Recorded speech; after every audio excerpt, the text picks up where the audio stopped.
Magandang araw po sa ating lahat para po sa ating Bible Knowledge of the Day ngayong June 8 ng Monday.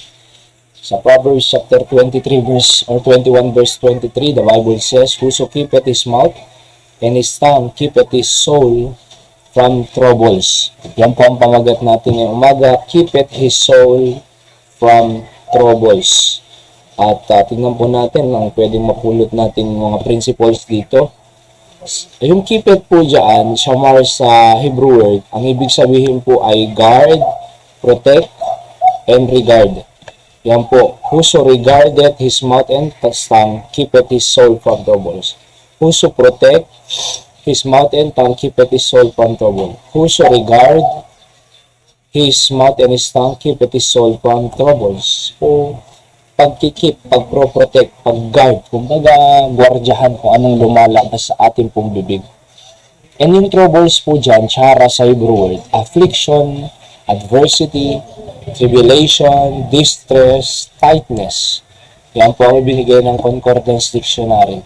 So, when we guard, protect, and regard our mouth, mga kapatid, and our tongue, ay kinikip po tayo.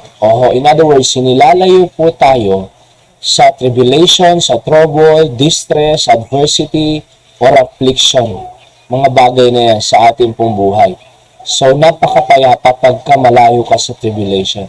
Napakapayapa pag malayo ka sa affliction or adversity. Diba? Walang umaapi sa'yo, walang umaaway sa'yo.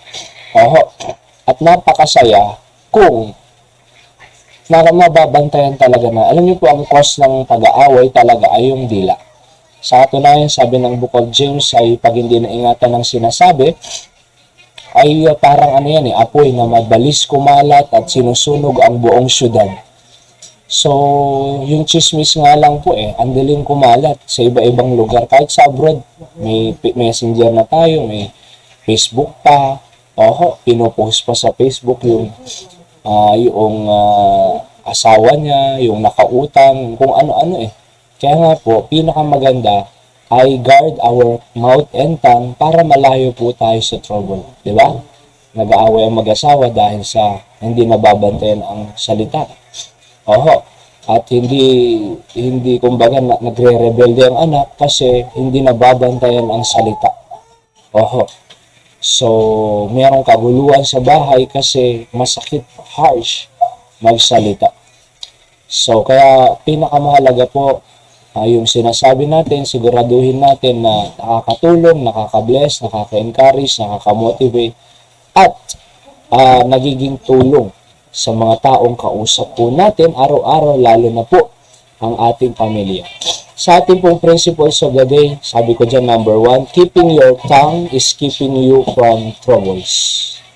Number 2, guarding your mouth is guiding you away from tribulations and troubles. Alright, so lagi po nating tatandaan yan. Magandang araw po sa ating lahat. God bless us all.